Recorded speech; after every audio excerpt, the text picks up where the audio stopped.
Okay, hi there, Mitchell. How you doing today? Hey, Orion. I'm doing great, thank you. How are you? I'm great. Welcome to my home. These are wellness talks. I like to give these just to get an inside scoop on what people relate to the world as wellness and some of their stories along to go with it. So can you introduce yourself to me, along with your last name too, because it is a little strange for me to... Sure, absolutely. So my first name's Mitchell, last name Weyrauch, Weyrauch. and I'm from Toronto, Canada, but now living full-time in Nosara, Costa Rica. And loving it. Right on, right on. And why do you find yourself, what is the main driver that brought you down here to Nosara? What brings you to this part of the world? Sure. Initially, or the first time that I traveled down here to Costa Rica, I was on a group retreat. It was sort of non-specific. It involved many components of the holistic lifestyle that Nosara and Costa Rica affords. So it had certain workshops, personal development workshops, aspects of community dinners, and certain leisure activities during the day, and this sort of thing.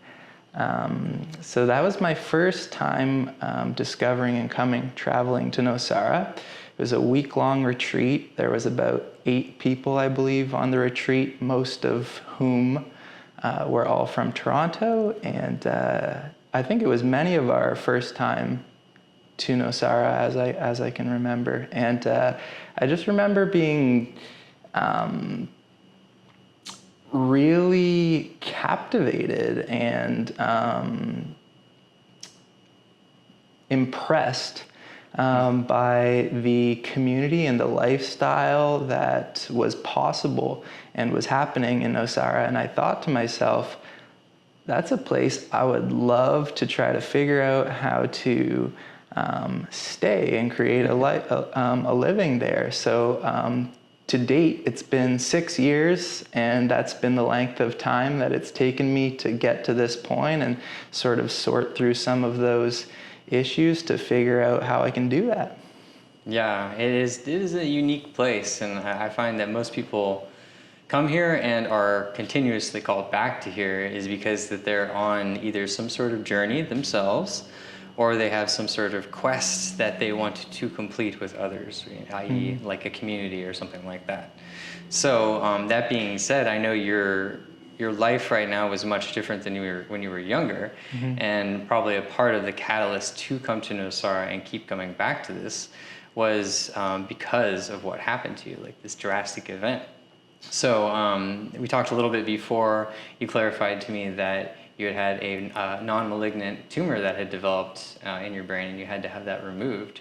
Do you want to tell me a little bit more about how you discovered what that was like, discovering that happening, going through that, and then like now when you're past that, kind of like what your journey is? Yeah, of course. And it's a rather lengthy story. Sure. I will try to summarize it, but include the meaningful details as best I can in a few minutes here. But essentially, I had a number of years, probably about 3 years of pretty significant struggles before ever really arriving at the conclusion or knowing that what I was suffering partly from, was this medical issue of the brain tumor. We didn't yet know that, of course. So for a period of about 3 years, I had different symptoms, psychologically, emotionally, I was struggling.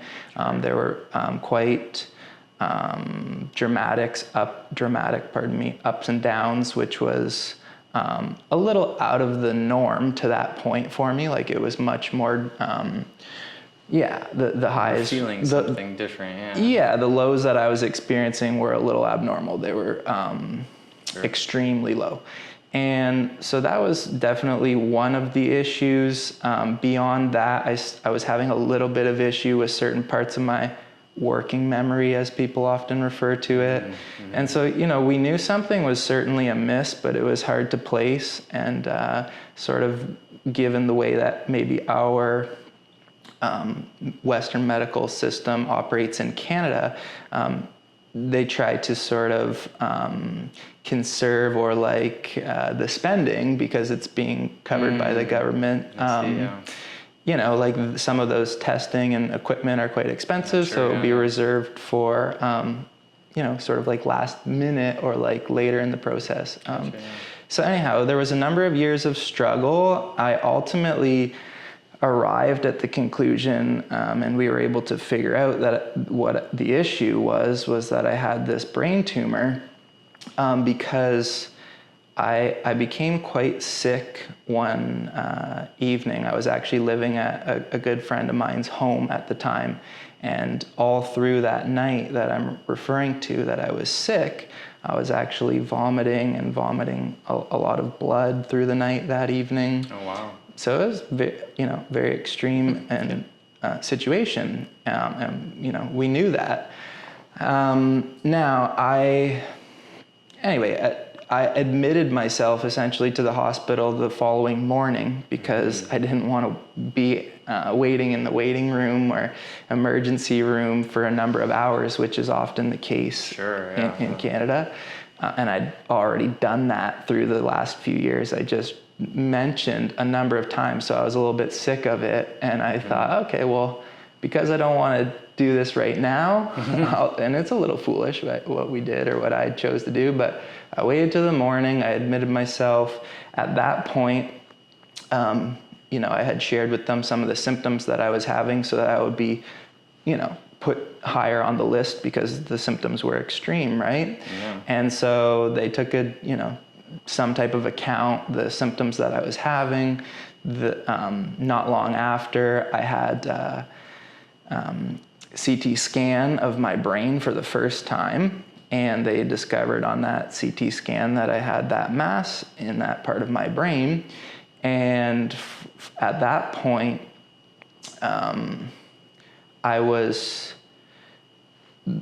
my father came to the hospital a little bit before, and he and I were informed that I had this tumor, and that, would I be, essentially, they were encouraging that I go to another hospital that's closer to the downtown core of the city to have a consultation with a neurosurgeon in that hospital network.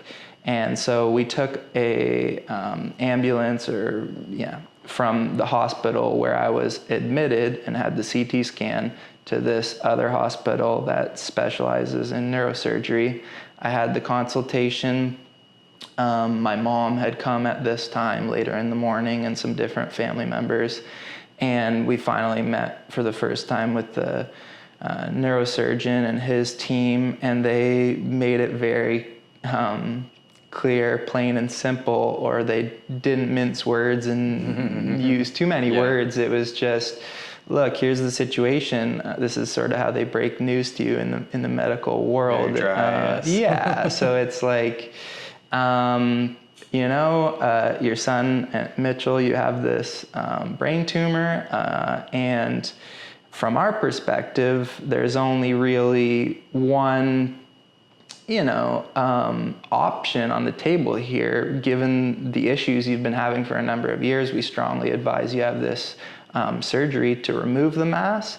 And also, we don't have a whole lot of space and opportunities in the schedule to fit you in because of waiting lists and these types of things. So we have one opening tomorrow morning, and if you want to have this surgery, which we're advising, then you go tomorrow morning for brain surgery. If you don't take our advice, whatever, we don't recommend it. And because I'd been struggling for so many years, there wasn't really too much thought given. I didn't have obvious. Just wanted relief also, I'm sure. Yeah, absolutely. So it was basically the decision was sort of made for us. You know, I chose in agreement with the advice of these medical doctors to go have this surgery. And so, yeah. Well, I mean, I guess in some way that's kind of lucky that it was so available for you, because, I mean, who knows how long, I mean, those things can take quite a long time to get into. So, so you have the surgery, which I'm sure is an interesting experience in itself, and now I'm sure you're finding yourself in a place of, like, recovery at that point. What's that like? Yeah, and that's the, you know, longer chapter, which carries, you know, most of the story. And I want to stay on that and answer, of course, that question, but I want to just back up for a moment because I don't want to give the impression that I'm like, you know, really slandering and the Canadian medical system or was like totally opposed to it. It helped me to a great deal. In a sense, you could say it saved my life. Of course, it's just a different system. So we have a, you know, of course, one of the beautiful things sort of about that is, you know, in our system, this type of operation is covered by our what's called OHIP, Ontario Health Insurance Plan. And so, you know, given, you know, we pay our taxes and goes to support this type of a thing. But in parts of the United States, that could be, if you didn't have health insurance, you could be in a really difficult way, right? Sure. So I just want to sort of put that in there quickly. And sorry, just if you could bring me back to exactly what you're asking, and I'll try to answer that. Oh, yeah. No, I mean, and those were great points. I would say that in the private sector, North America has, or the United States has a lot of options, probably the best in the world. But you're right, in terms of like the public sector, if something goes wrong, maybe there's some things you can do, but they'll probably make it pretty difficult for you. And they certainly won't give you the option to get in the next day. So what I was asking about is, given like this operation happening, you wake up, which is great. And then, you know, like now I think your life has changed because you're going to have to start thinking about like you're going to start thinking about you more and like where you have to get to. I'm sure that there was some sort of rehabilitation that was needed to happen. Absolutely, yeah. So one of the interesting things, it's been a lengthy rehabilitation process and healing journey that I've been on. I was mentioning it's been almost 6 years, or it's been around 6 years at this time. I would argue or make the case that I'm still healing, you know, and there have been quite different stages to that. So immediately following, I'll block out a time period of like the first 6 months.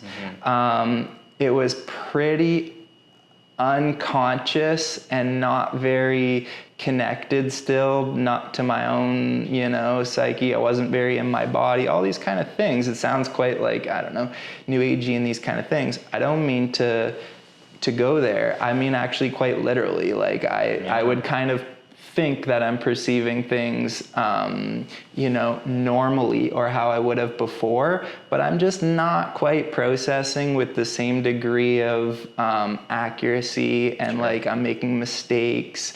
And so the first 6 months were, you know, I'm stubbing my toe quite a bit. I'm not having to work during this time, which is, you know, very helpful. It was sort of encouraged and prescribed, if you will, to take a year away from work and anything laborious and really just focus on my healing.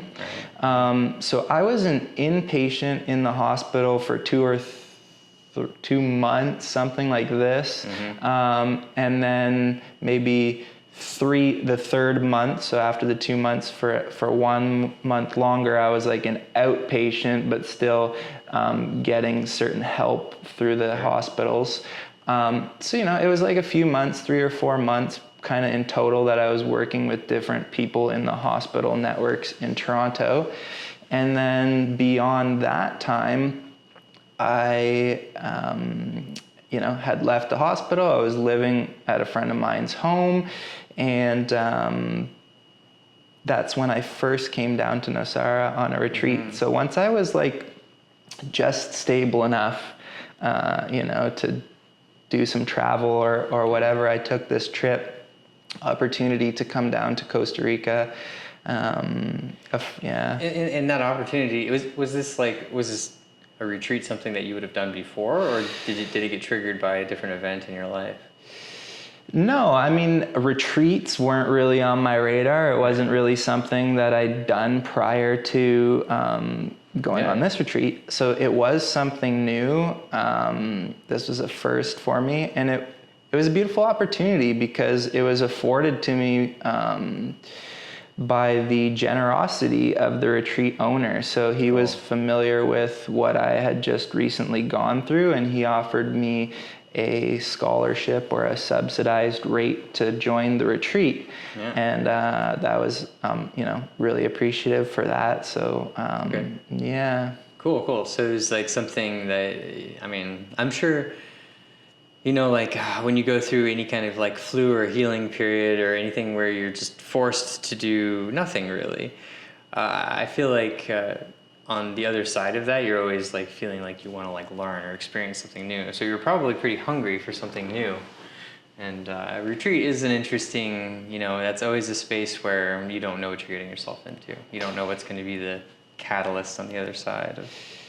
Yeah, so I think that's something that was just my eyes, and ears were both wide open. I was just like a sponge at that time period because I had just been exposed to something, as you're pointing to, that was so new and interesting to me. I was very open to receiving whatever all of that could be offered to me in this new place, this new community, right?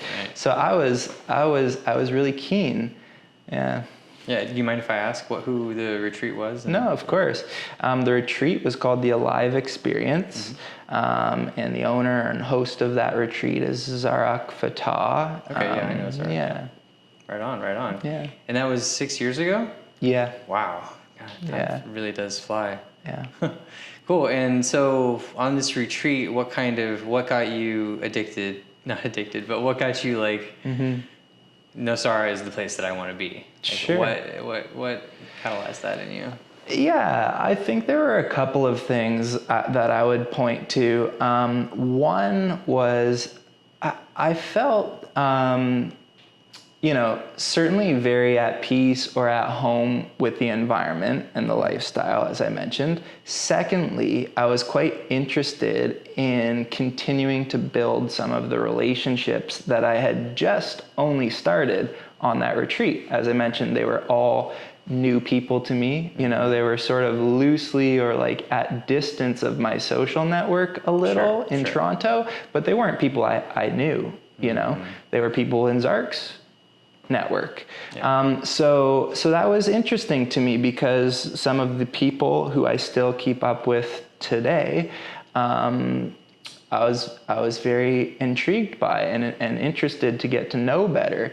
And what has sort of supported that also to this very day is a couple of those people specifically still live here. Mm-hmm. So it's been great because as I tried to make the reality of staying in Nosara, staying more permanently, a reality for myself, I was supported in part by some of these people who I just started to build friendship with. So it was sort of serendipitous, in that way.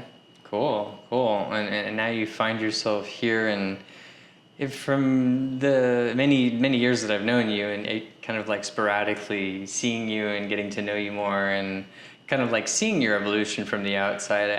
Every time I've really sat down and had a conversation with you, it's and why we're having this conversation now, is it's you've had this journey, and wellness has had to be a center of your life for at least 6 years now, and probably a little bit before.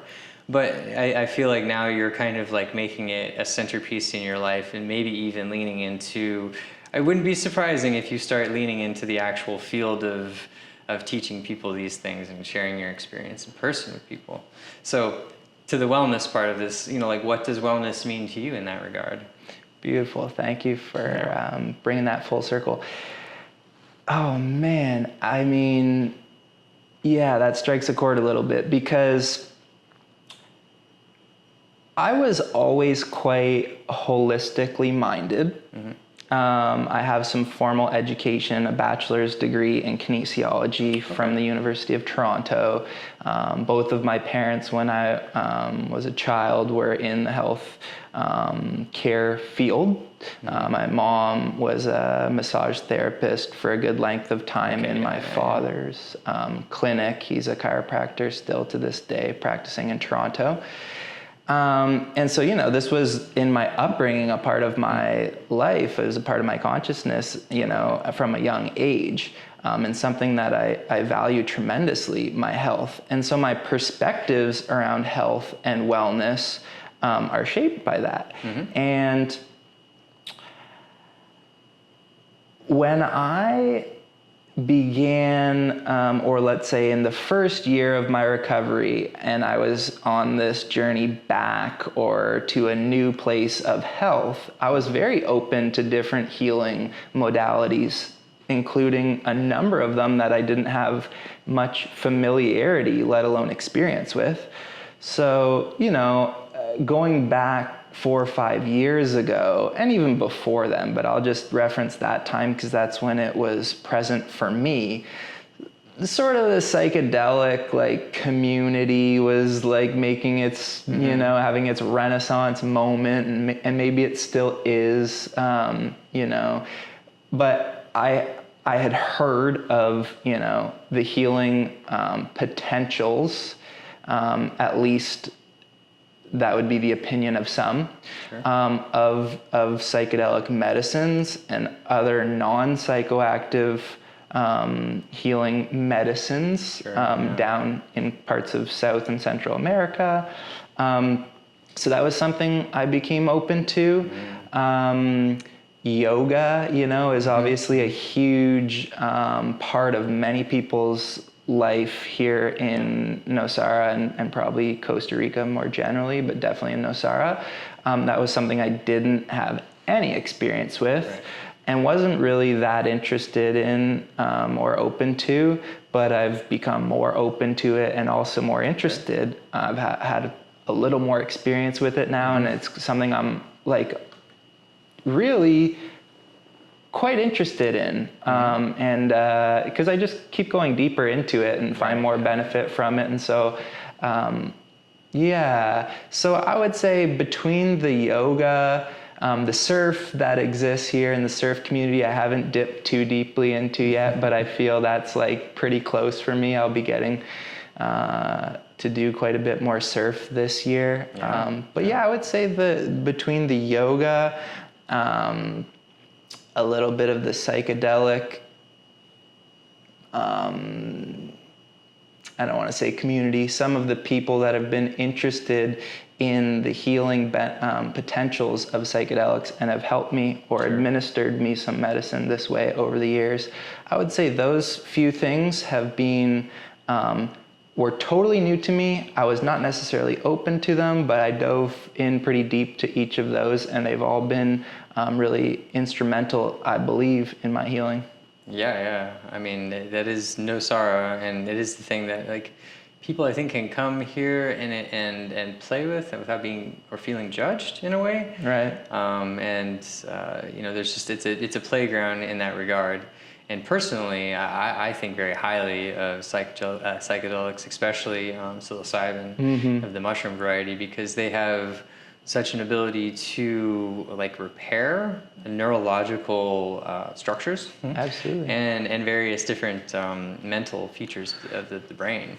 So probably really, really beneficial for you. And it's awesome that you've had the awakening, and obviously your parents are part of that, because they at least gave you maybe sometimes we rebel against who our parents are at first, but then maybe later on in life you're that was actually pretty valuable, and I'm going to return to that now. I'm not saying for you, but I have a similar story to that. My parents were hippies as well in that regard. and now I'm like digging deeper, and even giving these talks, I really enjoy to hear people's perspective on wellness and where they come from with their views of wellness. And it is such a broad, field. Absolutely. So I'd like to offer, or sort of start conceptually at a broad place, and then we can sort of like narrow in on some more specifics of wellness. But I'd just like to offer my perspective on, my current perspective on wellness. And I mean, even that term is just like a couple years. It's been, sort of picking up steam and whatever. Now everything's wellness, this and that. But to me, wellness and health, when I was studying, I mentioned, I earned this degree from University of Toronto in kinesiology. One of the things that we were taught and exposed to was the biopsychosocial model. And this is a bit of this is a Western teaching, but it's, that is including biology, psychology, and sociology. That's implied by those three root words. So it's at least we're taking into account these three domains as sort of all-encompassing health. That domain, that's what that's sort of pointing to. That's pretty holistic. That's pulling three major fields of understanding, at least from the Western world. So that, say that's a pretty good place to start, or that's pretty holistic. But still pretty Western, allopathic, or it's not really far out there to include really far hippie type things. The rabbit hole goes deep. Yeah, so that's a good place to start for me in, at that. Okay, so I think that those three things clearly, your biology, or even each of our biology, our psychology, and our social, definitely are three pillars, we could say, that contribute or make up one's health and wellness. So if any one of those three things, and there are others I'm saying, but let's just leave it to the three for the moment, or in my opinion, there are others that are significant. All of those three areas of one's life, all of our lives, have to be in good standing or in balance, or else you're going to be sad. You're going to be not in good health, So I think that where I started from a young age, my understanding of health and wellness is more on the physical end of the spectrum. I was very involved in competitive sports, and so by virtue of that, or because of that, a lot of my physical perspectives and understanding of health were related to that. They were just very physical. Now, on the emotional level, that was quite repressed. On the psychological level of wellness and health, I wasn't that familiar, open to even going into that area or having much understanding. It sort of became a more talked about part of one's health. I don't know, I'm gonna say 5 years ago, but I'm saying 10 years ago is when I'm this is, so that came along a little later for me. I'm, and then now there's this, also a whole domain that's much more current for me, this spiritual reality or domain, especially down here in the conscious community of Nosara. Yes, what is spirituality? I guess you could. Saying spirituality is just as broad as saying wellness in this sense. Really, there's so many things that could be spiritual to people. So, and that is something that I learned down here, because my understanding of spirituality maybe before was just religion, and then kind of boxing it in those religions is just easier than thinking like, oh well, like spirituality it can be really just about anything as long as that person has a connection to something that is greater than themselves or this and that. And there are several communities here in Nosara that can help people to support themselves in that way.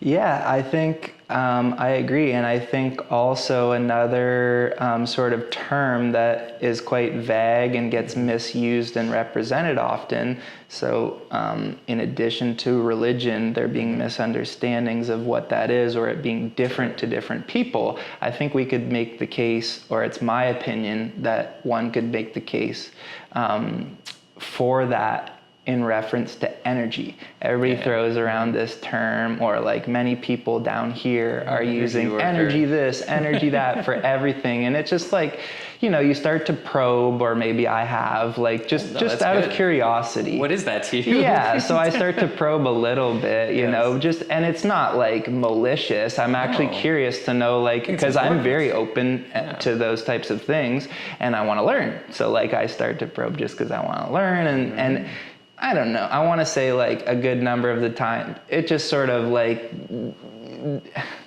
becomes clear that, oh, well, like they're just kind of throwing around that term and they're not really that familiar, or they haven't even defined for themselves really what that is very clearly. Right. So anyhow, I would just say that's something that... I think humans come in all different shapes, sizes, and growths along the way. And I think a lot of times people do, like when the word yoga just became popular, people just used it honestly because I think it was a trend and people really wanted to be a part of that trend. Yeah. And I think it was one of those good trends where it was at least putting people in a place where they were in a space where they could learn more and start thinking about things independently as opposed to just going along with what everybody says. And here in Nosara is no exception to that. You get lots of people who are like energy workers, or even creating their own modality of healing after like a 200-hour training, and saying like, this is Modiv yoga, or I just made that up. There's no one named Modiv out there. Sounds nice though. And they're just saying, let's just do that. I had an idea to do a skit for hot tub yoga after like Bikram was like really popular, and I'd have like two ladies in bikinis and doing yoga and doing like handstands in the hot tub. Like, this is hot tub yoga. Sure. But that's, all funnies aside. I think high at the top, where everyone's like, you have these gurus that are very evolved, they kind of like stay in their own consciousness and don't share a lot. I think they expect you to kind of get there on your own will. And at the bottom of that sled are the people who are just trying to be trendy and be a part of something. They don't necessarily know what it is. But to these people, at least it's like, well, maybe this is a way that someone can get to know themselves more. And then those words like wellness and spirituality and even religion can start to have more of an actual meaning. And like you were saying, if you start asking questions about what love means, or what wellness means, or what anything means to someone, you're going to see that a lot of people won't necessarily know how to articulate those meanings from a self's like meaning. Sure. I think even if I go back in time to just a couple years ago, when I was saying I wasn't yet very involved in practice with yoga, for example, like you hear the word yoga, and it at that time for me is like, well, what is yoga? You get like, you have a certain stereotypical belief and understanding of what that is from the Western world, like where I came from. But it's like, so for a lot, I believe and I would imagine it's the case that most of my friends from high school and university, when they hear that term, what comes to mind is like the asanas and the physical postures and this sort of a thing. And, oh, okay, well, I guess it's like putting the body into like that shape, holding it for some length of time, and then it's like, it's a physical exercise. But of course, it's so much more than that, and we may or may not dive into that today, but it's just like, I think that's the thing. So it's like, how I experience yoga and sort of like the bit of practice that I've begun developing, you know, with sort of the teaching and help from some friends here, which has been great. My understanding and perspective of yoga is very different from that, of course. Like it's much more involved and much more holistic, to use that word again, than just a physical body performing physical postures. Right. Yeah. No, I mean, it's a whole thing, and yeah, we could get into that, but no, that's a. I mean, what yoga even means to someone and their experience with it is very different from one person to another. Sure. When someone mentions yoga to me, you know, I grew up in a Sikh community, so I just imagine a bunch of people with turbans doing. Okay. Right. And I mean, and to some sense, you know, there's more to that, like tantric, and so yeah, everyone has their own perceptions and perspective on what anything is really, and these things in the wellness field, one thing that it's hard to do is make them very reputable, because they're not, I mean, they are based on sciences of an old time, but they're not based on like new age sciences. Right. So they don't have like a not necessarily a good reputation, but like a solid like science reputation. Yep. For a long time they were just seeing like, oh, yoga, that's aerobics, or you know, in that sense. But like you said, it's breathing, it's meditation, it's learning more about yourself, it's even diet, learning how to like navigate social situations. There's a lot to it. Sure. So that's cool. You're learning more about yoga and learning more about what else is Nosara kind of like brought into your field, and how are you using that? Well, I think that is a cool thread to sort of pull on. I'd like to pull on that a little bit. It's just like, so the integration of some of these different parts of health and wellness is interesting to me, and it's changed a little bit. So let's focus on food for a moment. Well, what is your relationship with food on a psychological level? Like, how are you seeing the food? Like, is it merely like a physical thing for energy and that's its only utility? Or is there like this relationship component where you have some psychological, emotional connection to food and like these kind of things? So we can really get into the weeds, of course, like on some of these things. But the point is just that there's a really broad spectrum of like what each of these tools can sort of be to us, and how we can use or benefit from food as an example in this case. So you hear the term sort of like food is medicine, and I definitely think there's many things that can be medicine to each and every one of us, and certainly food is one of the best medicines and tools that we have. And so having like good connection and awareness of how foods can benefit us, you know, like individually. So I think I know quite a number of foods that agree with my body and serve me well, and I know others that don't. And I think there's a real learning curve and process there for each one of us to learn, and I think it's an important one. So I think to encourage people to begin really tuning in and going inward with their diet and learning what agrees for their body and what doesn't. You don't have to start in an emergency room, or I would encourage you not to, or at a problem state where like you're having some health crisis and now you got to change your diet, and how does what's that, like what's a diet, how do I change? Like start just like experimenting, introducing your body to new natural foods that are sourced from good places, and see what works for you. Like develop a relationship, as it were, with those foods. Which does require a great deal of, not a great deal, but a level of awareness, and that's kind of hard to get. I feel it's easy to get here in a sort of way, because I think it's palpable. Everyone, just like you were saying with yoga, and there's lots of fit people here. It's very easy to just feel. I'm not going to say like bad about yourself, but it's a constant reminder that fitness and staying fit, and it's hot here, so everybody's sweating, and it's just kind of in this place. Yeah. So it is, in my opinion, a great thing to have to be surrounded by. but you do have to develop a level of awareness to like what works for you in everything. So yeah, that's it. That's a great advice to be able to give people, and just to have that awareness with things. You know what? Absolutely. I want to go back because something we were talking about a little earlier was, I was mentioning how when I was younger, I was very involved in sports, and my life was very physical. My practices physically, like my exercise practices, have changed quite a lot, like over the years. And so recently, in the last 3-4 years, the way that I train and how I sort of program and put together my exercise routines is quite a bit different than how it was when I was younger, in my 20s, you know, in university and college that time, and even before that in high school. I mean, you're young and you're still learning. You haven't really tried out that many things. You're just sort of told, like, you know, by your environment that this is how you do it and these are the good things. So you adopt it, and then you figure out what's useful and what's not, and you start to develop your own.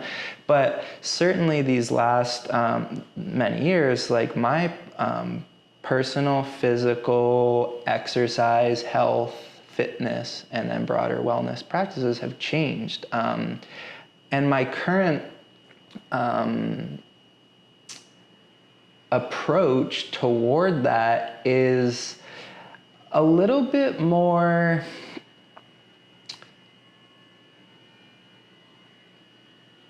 balanced in backing off the gas pedal. Like, it was go, go, go, full throttle all the time when I was going to be doing something physical. So if it's, you know, harder and faster, the better, more is better, whatever, that type of a approach to things. And I've noticed, I've observed through like changing some of my habits this way, in dampening down the intensity sometimes on some of these physical practices, how my body's responded better, has been able to heal better, and these sorts of things. So I think that as is the case with many things, it's quite individual. You need to, you know, go through some trials and tribulations, try different things, and you find what works for you. So there are, you know, some good guidelines that are rather obvious that, you know, then from that point you can experiment and really streamline and find what works for you. But I would encourage everyone that's listening and wants to improve their wellness to begin just listening to their body at a deeper level. And I think that would be a great place to start. And what would be a great way to start doing that? What would be like a baby step? Yeah, I think I sort of detailed, you know, maybe how you might go about doing that, or at least starting with diet. But let's say for exercise instead, like, how many times are you just performing the same exercise or exercise routine, getting the same results? You know, you hear this type of story very often from people that, you know, spend a lot of time in the gym. Well, they just do the same things over and over, and it's working or it's not working for them.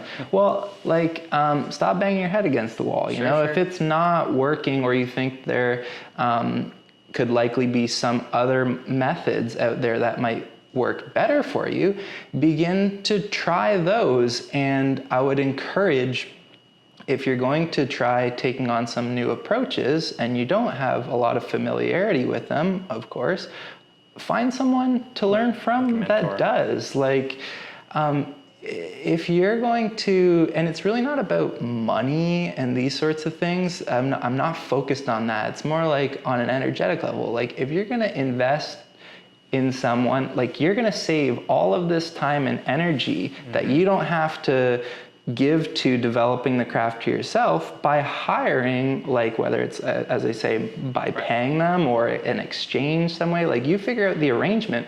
But if there's someone that has the knowledge and expertise that you wish to have and learn from, go and learn from them. Like, humble yourself and go and get that information from someone who knows better than you. And I think you said a word that's kind of a hard one for some people, and that's humble. And being humble in two sense, I guess, and maybe there's two different things, but being able to fail and be okay with that. And I think there's something to humility in that. But I think learning from someone else is kind of like, it's not failing, but it's almost admitting failure. It's admitting that you don't know. Right. and then having the humility to learn from another person and the patience to be able to fail and be okay with that. So. Right. I agree. I mean, I'm thinking back as you're telling me this to when I was in university and I was just starting to, my formal education in this area. And it was like, you have this immature mind that has like a bit of insecure ego in different ways. And it's just wanting to project security, like it knows everything and it's got the formal training and it has the answers and whatever, because it's really just a child that's like insecure to certain degrees, right? But I think that as soon as you sort of transcend that, that mental block, then you're very open to humbling yourself, as we were just saying, and then going to learn from the people that you can observe in practice. Wow, this person's very well versed in what they're doing. And there are a couple of people that have certain physical practices within exercise that are very different from what I did before. So there are some people down here, just off the top of my head, there are two people, I'll mention them by name, but that I think are really excellent movers. And one person is Alex from Move and Play, but he has a very creative style of moving the body. In speaking with him over the years, he learned a fair bit and was very interested in adopting some of the methodologies of Ido Portal, if you're familiar with that name, and another person other than Alex that I thought was very interesting upon coming down here was a friend, Lisa Chavez, and so also very creative and unconventional or different from the style of exercise in the gym that you see back home in the Western world, but still very different also. So it might seem like, oh, well, Lisa's and Alex's movement is both fluid and creative, and so it's actually very different. Oh yeah. And different. So, yeah, like I've been so open to learning from people, and those are just two names that really quickly came to mind. But there's a number of incredibly talented people in Costa Rica here that I've been fortunate to develop friendship with and learn from. So yeah. It's a great place for movement artists, that's for sure. And there are a few others, and those who kind of come in and then they leave. Right. But if you're here during the high season, you'll definitely have options to movement artists and different workout methods and things like that. And there's more and more, it seems like every year, constantly coming. New retreats. And so yeah, if you live here, and you don't have to work so much, you do have like access to just so much talent here. Well, that being said, like what do you see yourself, lending this path that you're on kind of a path? And I'd mentioned maybe you start teaching people and kind of like sharing your path, but is that something you see? Yeah, I do see myself doing a degree of that for sure, teaching. I don't think it's as much developing my own sort of method. As I mentioned, it's like I like to just try to pull from different people that are already doing their own methods, or they're, So I'm not trying as much to reinvent the wheel and do something that's super novel, as much as pull from parts that I find through my own practice has really benefited me. And I was thinking just a few moments ago how I wanted to begin, if you would like, where I'd actually like to take the conversation for a minute would be in the direction of art and artful movement, and so the matter of wellness and achieving like peak or improved well-being, I think a lot of that can be done by living more artfully. And so that's something that I'm trying to open my mind to and explore within my own self. True. It's like, how can I become a little less rigid in some ways in my own life? And how can I invite in like this more subtle structure and energy of like art?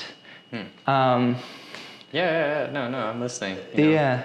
I think art is definitely a part of wellness, obviously, and creativity is built in to humans, right? And we have to express it. Right. Otherwise, like you said, we kind of become these rigid beings, and that's like really the topic du jour nowadays is really like the imbalance of masculine and feminine in the world. And not necessarily that there's one more than the other, that like the roles of the masculine and the feminine are being redefined. And I don't necessarily know that nature so approves of it yet, because nature has its flow, and as far as I know, it's very difficult to go against nature. Most of the time it responds. I mean, it's a force. The reason why they say a force of nature is because nature doesn't really, it's non-discriminative. It does what it needs to do no matter what. And in our own selves, there is this nature. And if you push down or stagnate the creative or the feminine or whatever you want to call it, part of yourself, I don't think it would lend to what the other part of you as well. Like, I think it's like a conversation that you have to have. Right. Yeah, I agree. I think that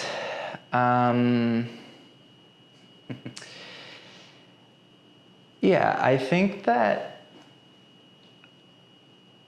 it's so easy to,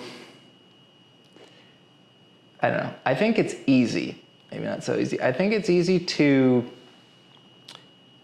begin sort of defining or lending masculine and feminine labels to like different things. I think that's sort of something that's being done increasingly a fair bit over the last many years, and I have certain concerns about it, or it just seems like a little bit generalized and oversimplistic, like how it's often represented or spoken by people that I hear speaking about it. Like, I never really, honestly, like growing up, perceived or truly experienced a time in which like I felt female counterparts in my life had like a disadvantaged thing. Like, I know the history, of course, there have been very different times, much more disadvantaged. I'm just saying, in my upbringing, it's never like I looked toward my classmates who were girls in my class or something and thought, wow, they have a way, uphill battle that's different from me. So I see everybody as sort of on a level playing field in terms of having access, like the laws that govern her and I are the same, living in Canada or United States, or even here in Costa Rica, like maybe not in other parts of the world where they have less human rights and laws that are being sort of like violated, or they're disadvantaged compared to men. The Western world. In the West, it's I know what you're saying. And yes, just to view your facial reactions while even saying like the masculine and feminine, especially in this place, it is a very overused, and that's why even when I said it, I was like, well, the terminology around it, I mean, even when you say yin and yang, it takes a little bit more of like understanding to know, I guess, like what I'm talking about. And maybe I shouldn't even say those words, because it's, to anyone else that might be listening, it is simplifying something. Yeah, definitely. And I think to sort of maybe try to summarize and reiterate the point that I was beginning to make, the point for me here is just like if we're stuck in this type of paradigm, and this is where everyone's mindset is that women or men are like disadvantaged and in conflict and competition with one another, that's like the wrong place. Like, it's putting the energy behind the wrong thing. Like, sure.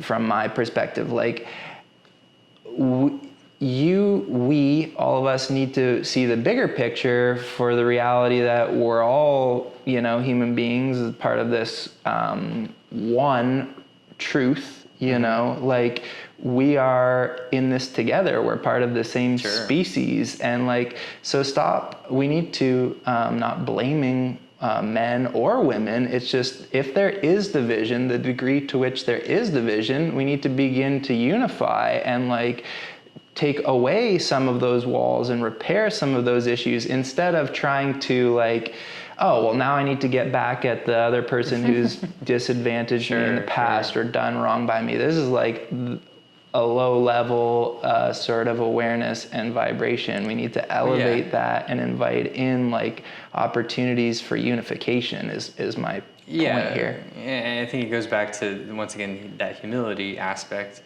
And if we're talking about levels of people's awareness, it's what is it? All quadrants, all levels is a system that was devised by I forget his name, but it actually shows these levels, and it actually gives descriptions towards what the mental acuity is, what the emotional acuity is of these levels. Is like Maslow's hierarchy of needs? Yeah.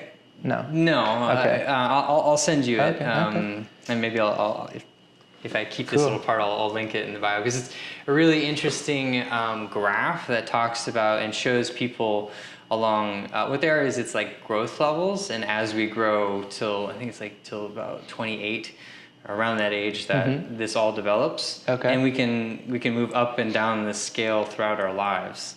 And most people end up getting to about like level 4, which is around like where, like what you were talking about, where the prince becomes the king, and then we take on responsibility, we take on self-acknowledgement, self-awareness, self-worth, and then moving up from there, we move into like the group consciousness and so on and so forth. But most people are stuck around like the 3 or 4 area, which is that need of self-validation, the me, the look at me, what I can do, the people who reinvent the wheel, all that stuff. That's our society for the most part is stuck in that.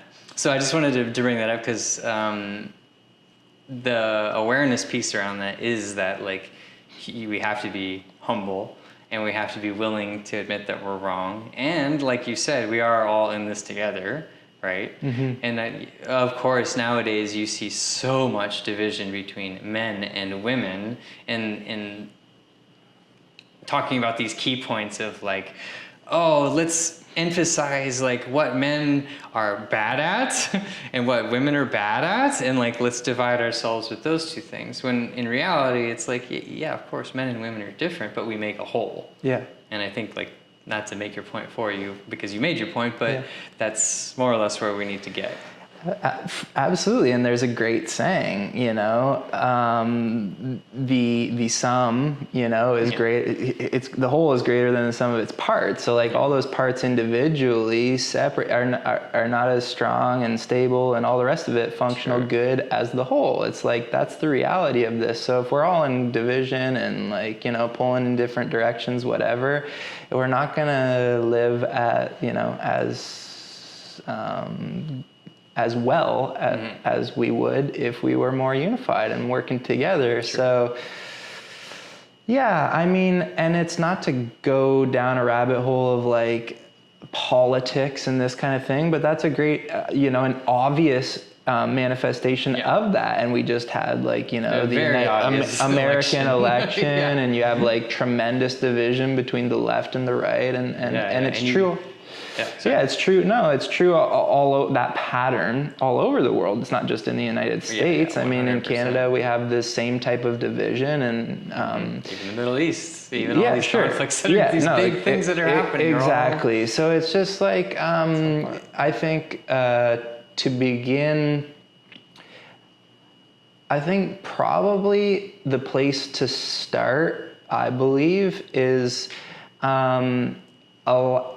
allowing for nuance, allowing space for different perspective and opinion. So like if you have a different opinion than I do on a particular topic, allow for that to be the case. That's part of life. Like, you don't just shame me and shoot me down and say that my perspective and opinion is invalid and that yours is holy. Like, that's not really a very productive mindset for our culture to adopt. We need to, I believe, have the mindset of that's more open to allowing people different perspective and working together to sort out those differences and arrive at like the middle ground. Yeah, because there's not ever going to be a perfect.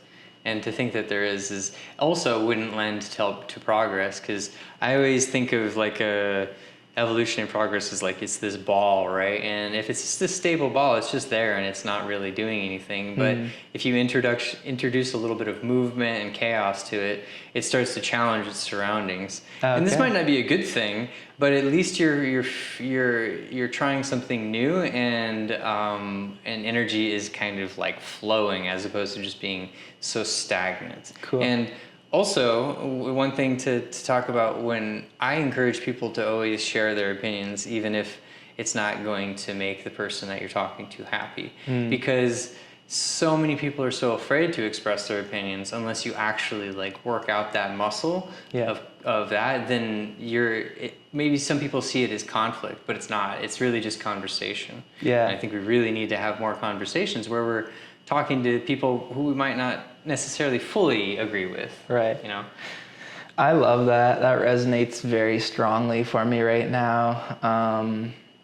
I couldn't agree more. I share that opinion. I want to invite more conversation around, topics where there's disagreement, and as we were both agreeing and talking about, just working through it and trying to see it through the other's perspective, trying it on, taking it for, a test drive and seeing how that feels. Because most of the time, I would argue, when people are of the other opinion, or they're not in agreement with your perspective or whatever, they're really not very open to seeing it that way. So let's just come back to being more open and understanding of the listening and the under perspective. You don't have to yet agree to it, but just be open, more open, and Yeah, man. Well, I think that's a good place to end it, on openness and positivity and that sort of thing. Of course, we can always step back into this conversation, but it was pretty awesome, man. Sweet, man. Thank you. I can't wait to hear